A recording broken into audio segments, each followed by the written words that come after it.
Video शुरू करने के पहले एक बात, यह वीडियो बनाने में बहुत मेहनत लगती है। अगर आपको यह वीडियो थोड़ा भी पसंद आए तो इस चैनल को सब्सक्राइब जरूर करना। धन्यवाद। तपस्विनी स्वयंप्रभा। वह गुफा अत्यंत ही अंधकारमय थी, किंतु वानरों की दृष्टि उस अंधकार में भी कार्य कर रही थी। उनका तेज और पराक्रम अवरुद्ध नहीं होता था और उनकी गति वायु के समान थी। तीव्र वेग के साथ वे उस गुफा के भीतर पहुंच गए। भीतर पहुंचकर उन्होंने देखा कि वह स्थान अत्यंत उत्तम, प्रकाशमान और मनोहर था। चारों ओर साल, ताल, तमाल, नागकेसर, अशोक, धव, चंपा, कनेर आदि के पुष्पयुक्त वृक्ष दृष्टिगत हो रहे थे। वे सभी वृक्ष सुवर्णमय थे, उनसे अग्नि के समान प्रभा निकल रही थी और उनके फल फूल भी सुनहरे रंग के थे। इन वृक्षों में लगे मूंगे और मणियों के समान चमकीले फूलों और फलों पर सुनहरे रंग के भौरे मंडरा रहे थे। सूर्य जैसी आभा वाली कांचन वृक्षों से घिरे अनेक विशाल सरोवर भी दिखाई पड़े, जिनमें स्वर्णकमल और सुनहरे मत्स्य शोभा पा रहे थे। उन्होंने वहां पर सोने और चांदी से बने हुए बहुत सारे भवन भी देखे, जिनकी खिड़कियां मोतियों की जालियों से ढकी हुई थी। स्वर्ण तथा रजत से निर्मित विमान भी दृष्टिगत हो रहे थे। वहां रखे हुए अनेक पात्रों में सोने, चांदी और कांसे के ढेर भरे हुए थे। बहुमूल्य सवारियां, सरस मधु, महामूल्यवान दिव्य वस्त्रों के ढेर, विचित्र कंबल एवं कालीने, मृगचर्मों के समूह आदि भी जहां तहां रखे हुए थे।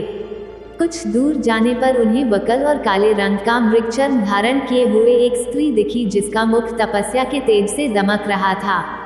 परम बुद्धिमान हनुमान जी ने उस तपस्विनी के पास जाकर हाथ जोड़कर कहा, देवी, आप कौन हैं? यह गुफा, ये भवन तथा ये रत्नादि किसके हैं? हे देवी, हम लोग भूख, प्यास और थकावट से व्याकुल होकर जल मिलने की आशा से इस गुफा में चले आए हैं, किंतु यहाँ के अद्भुत पदार्थों को देखकर हमारी विवेक शक्ति लुप्तप्राय हो गई है। यह सब आपकी तपस्या के प्रभाव से हुआ है या यह कोई आसुरी माया है? तपस्विनी ने यह कहकर कि तुम सब पहले भोजन ग्रहण कर लो, उन सभी को शुद्ध भोजन, फल मूल आदि दिया। फिर भोजन से तृप्त हुए वानरों से तपस्विनी ने कहा, वानर श्रेष्ठ, इस दिव्य सुवर्ण उत्तम भवन को दानव शिरोमणियों के विश्वकर्मा मयासुर ने बनाया है।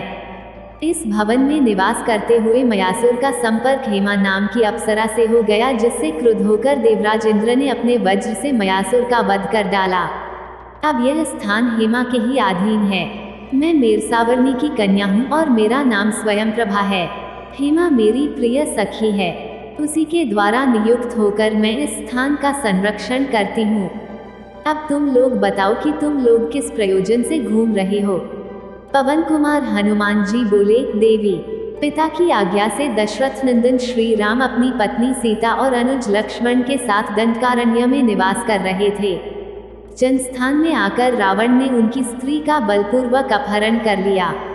श्री राम वानरराज सुग्रीव के मित्र हैं। हम लोग अपने राजा सुग्रीव की आज्ञा से जानकी जी की खोज कर रहे हैं। हमें इस गुफा से बाहर निकलने का कोई मार्ग नहीं दिख रहा है, अतः आप हमें यहाँ से बाहर निकालने की कृपा करें ताकि हम अपने कर्तव्य को पूर्ण कर सकें। तपस्विनी स्वयंप्रभा ने कहा, श्रेष्ठ वानरों, यद्यपि इस स्थान में आ जाने वाला जीवन भर यहाँ से बाहर नहीं निकल सकता, किंतु मैं अपने तप के प्रभाव से तुम सबको यहाँ से बाहर निकाल दूंगी। तुम सभी अपनी आंखें बंद कर लो। वानरों के आंख मूंदते ही स्वयंप्रभा ने निमिष मात्र में उन्हें गुफा से बाहर निकाल कर कहा, अब तुम अपनी आंखें खोल लो। यह देखो, तुम्हारे समक्ष महासागर लहरा रहा है। तुम्हारा कल्याण हो। इतना कहकर तपस्विनी स्वयंप्रभा अपने स्थान में वापस चली गईं। इसके आगे की कहानी आपको आने वाली अगली वीडियो में देखने को मिलेगी।